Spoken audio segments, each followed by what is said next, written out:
The invisible financial peril of the 50s. Why success is the ultimate trap. The typical American man in his early 50s doesn't look like he's in financial trouble. In fact, he looks like the blueprint for success.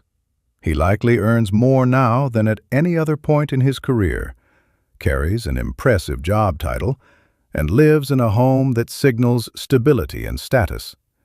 His life is filled with the rewards of 25 years of hard work, family vacations, good schools for his children, and the social currency that comes with middle-age achievement. Yet behind this veneer of prosperity, a devastating reality often hides. The median retirement savings for a 53-year-old man in the U.S. is not the nearly $1 million many assume. It is a modest $53,000. This is the central paradox of the peak decade. The years between 50 and 60 are the most dangerous financial window in a man's life, precisely because they feel so secure. It isn't a lack of income that destroys these futures. It is the success trap.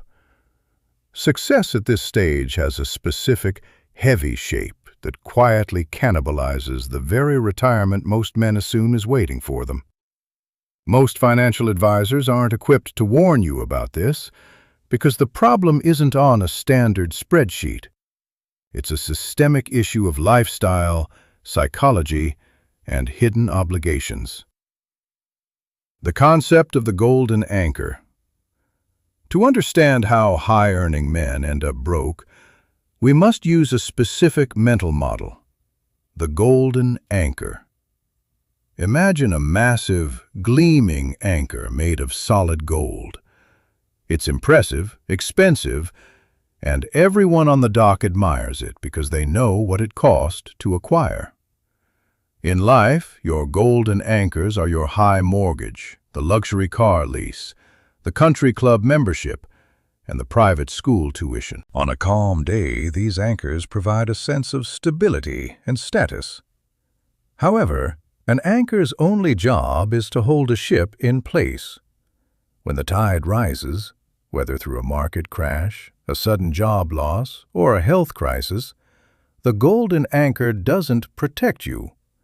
It holds you down while the water rises over your head. The men who reach 60 with genuine freedom are not those who polished the most anchors. They are the ones who had the courage to cut them loose before the storm hit. Trap number 1. The fixed obligation stack.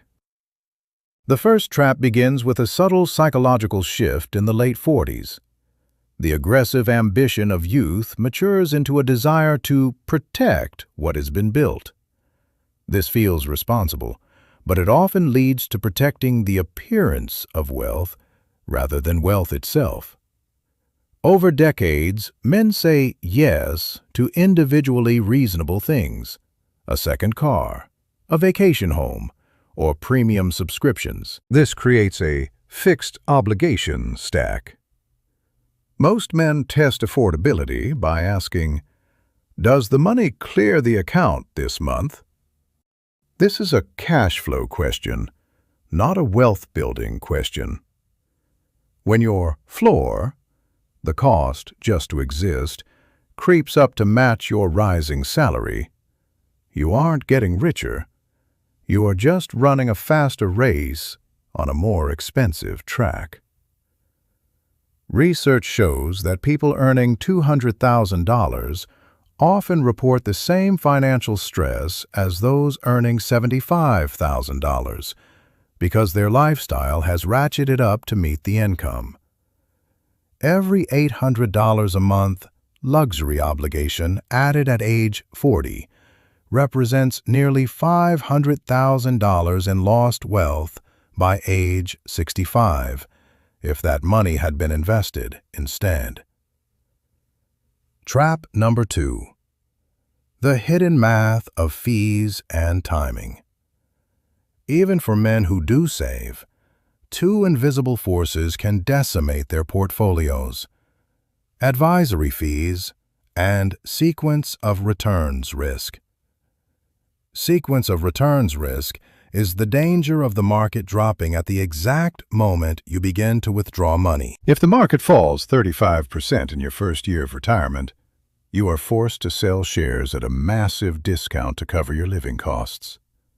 This locks in losses and can cause a portfolio to run out of money decades earlier than projected, even if the average return over 20 years looks fine.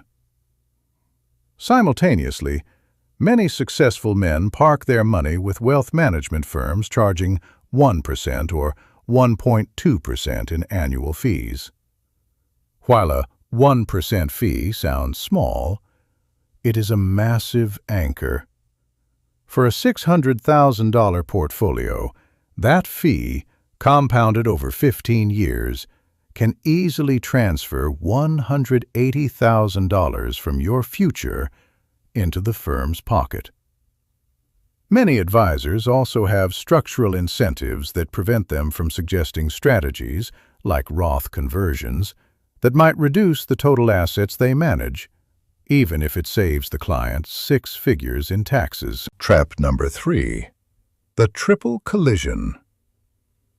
By the mid-50s, 3 massive financial demands often collide simultaneously, a perfect storm that few financial plans account for.